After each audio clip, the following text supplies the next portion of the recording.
Halo teman-teman, kita masuk ke pembelajaran yang terakhir berkaitan dengan cerita rakyat, ya.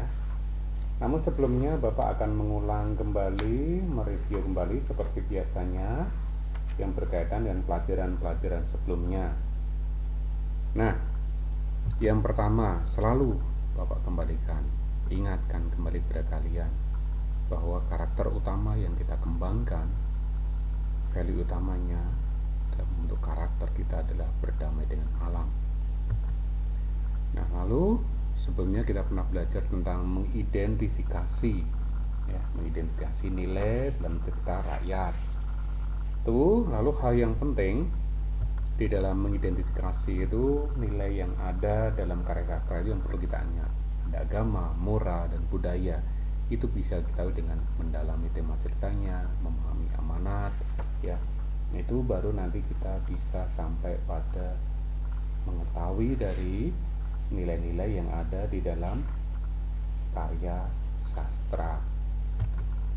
Nah, lalu yang ketiga adalah menceritakan kembali cerita rakyat. Hal yang penting perlu disampaikan di sini, ditekankan di sini adalah ada aktivitas membaca. Membaca itu berarti membaca karya secara keseluruhan. Lalu mengartikan di situ adalah mencatat dan mengartikan kata-kata sulit yang Anda temukan.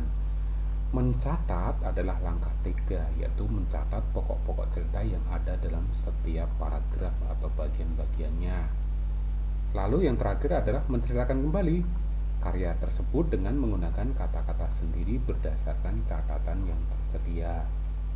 Nah, bagian-bagian pokok cerita dapat ditemukan dengan mencermati kata benda, kata yang sering diulang, dan kata yang semakna. Nah, lalu dalam pelajaran yang berkaitan dengan membandingkan hikayat dengan cerpen, hal yang perlu diperhatikan adalah unsur-unsur hikayat dan cerpen. Itu ada tema, amanat, latar, penokohan, pengaluran. Dan pengeluaran yang kemarin kalau kalian ingat yaitu mesti ada konflik agar menarik. Nah, lalu selain itu yang kedua adalah struktur dan kaidah hikayat, teman-teman. Strukturnya ada orientasi, rangkaian kejadian, dan reorientasi. Nah, lalu dari aspek kebahasaannya menggunakan kata-kata arkais, kata-kata yang sudah beku, bisa diceritakan sampai dengan dalam suatu hikayat dan dikisahkan itu. Nah, ada juga kata-kata atau kebahasaan yang lainnya yang menjadi ciri, yaitu seringkali penggunaan kata ganti orang pertama dan seterusnya sampai dengan kata penghubung. Itu yang sudah kita pelajari bersama-sama. Nah, sekarang Bapak ingin mengajak Anda masuk ke bagian terakhir tujuan pembelajaran hikayat, yaitu mengembangkan hikayat ke dalam bentuk cerpen. Oke, teman-teman. Yang perlu dilakukan ada 2 di sini, yaitu langkah-langkah penulisan, lalu yang kedua adalah langkah-langkah penyuntingan cerpen itu sendiri. Langkah-langkah penulisan. Pada pelajaran sebelumnya Anda telah mengenal pengertian dan karakteristik hikayat dan karya-karya klasik lainnya. Anda juga telah mempelajari perbedaan karakteristik karya klasik dengan cerpen. Nah, pada pelajaran ini Anda diharapkan dapat memanfaatkan hikayat dan sastra klasik lainnya sebagai bahan penulisan cerpen. Untuk itu, teman-teman, tentukanlah salah satu peristiwa atau konflik yang ada pada hikayat tersebut. Konflik tersebut tentu harus menarik dan dapat memberikan nilai kehidupan yang bermanfaat bagi pembaca. Misalnya, tentang ketulusan dalam berjuang, kejujuran dalam membela kepentingan umum, maupun kecintaan yang tinggi terhadap rakyat. Langkah berikutnya adalah mengembangkan konflik ke dalam sebuah kerangka cerpen.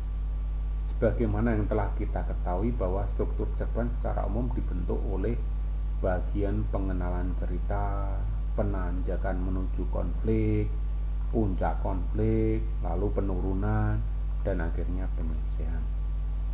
Bagian-bagian tersebut menyebutkan bagian-bagian tersebut ada yang menyebutnya dengan istilah abstraksi, orientasi, komplikasi, evaluasi, resolusi, dan koda. Nah, apa itu abstraksi, orientasi, komplikasi, evaluasi, resolusi, dan koda? Secara singkat demikian. Abstraksi atau sinopsis merupakan bagian cerita yang menggambarkan keseluruhan isi cerita. Orientasi merupakan pengenalan cerita, baik berkenaan dengan penokohan maupun bibit-bibit masalah yang dialaminya. Lalu komplikasi atau puncak konflik merupakan bagian cerpen yang menceritakan puncak masalah yang dialami tokoh utama. Masalah tersebut tentu tidak dikehendaki oleh sang tokoh. Ya. Lalu yang keempat atau D, evaluasi. Evaluasi merupakan bagian yang menyatakan komentar pengarang atas peristiwa puncak yang telah diceritakannya. Komentar yang dimaksud dapat dinyatakan langsung oleh pengarang atau diwakili oleh tokoh tertentu. Pada bagian ini, alur atau konflik cerita agak mengendur, tetapi pembaca tetap menunggu implikasi atau konflik selanjutnya sebagai akhir dari ceritanya. Nah, lalu berikutnya adalah resolusi. Resolusi itu merupakan tahap penyelesaian akhir dari seluruh rangkaian cerita. Perbedaannya dengan komplikasi adalah pada bagian ini ketegangan sudah lebih mereda. Dapat dikatakan pada bagian ini hanya terdapat masalah-masalah kecil yang tersisa yang perlu mendapat penyelesaian sebagai langkah beres-beres lah, katakanlah seperti itu. Nah, lalu yang terakhir yang dimaksud koda merupakan komentar akhir terhadap keseluruhan isi cerita atau dapat berupa kesimpulan tentang hal-hal yang dialami oleh tokoh utama. Itulah teman-teman, struktur cerpen tersebut bersifat mana suka sebenarnya. Hal itu tergantung kepada kita sebagai penulisnya. Bagian abstrak dan koda dapat hadir, sebenarnya dapat pula tidak dalam sebuah cerpen. Demikian pula dengan bagian orientasi, komplikasi, evaluasi, dan resolusi. Lebih lanjut, susunan bagian-bagian tersebut dapat terbalik yang kemudian membentuk alur mundur atau variasi alur lainnya. Teman-teman, penyiapan kerangka tersebut sangat penting, ya. Sekali lagi, penyiapan kerangka tersebut sangat penting dalam memandu seseorang ketika menulis. Bagaimanapun strukturnya, kerangka tersebut memudahkan dalam menulis menjadi lebih sistematis. Selain itu, penyiapan kerangka memudahkan penempatan antara bagian karangan yang penuh konflik dengan yang biasa. Secara kronologis, kerangka tersebut akan dijadikan pembaca tidak bosan, selalu penasaran, dan terus menikmati karangan hingga tuntas. Nah, pembuatan kerangka cerpen sebenarnya tidak harus selalu berurutan sih. Susunannya dapat lebih bebas dalam bentuk peta pikiran atau mind mapping yang di dalamnya disertai dengan gambar-gambar dan aneka lukisan visual lainnya. Langkah selanjutnya setelah kerangka tersusun maksudnya adalah mengembangkan kerangka tersebut menjadi teks cerpen yang utuh. Nah, pada langkah ini kita harus pula memperhatikan kaidah-kaidah kebahasaan yang berlaku di dalam cerpen.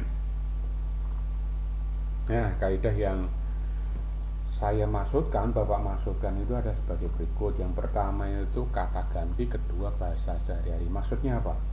Menggunakan kata ganti orang pertama, kedua, atau ketiga. Hal ini berbeda dengan hikayat yang selalu menggunakan sudut pandang orang ketiga. Ya. Lalu yang kedua, menggunakan bahasa sehari-hari. Hal ini berbeda dengan hikayat yang banyak menggunakan kata-kata beku atau arkais atau kata-kata yang sudah mati, yang berbunga-bunga dan berlebih-lebihan. Itu catatan penting berkaitan dengan tahap pertama, yaitu langkah-langkah penulisan. Nah, setelah itu selesai, kita masuk ke penyuntingan cerpen.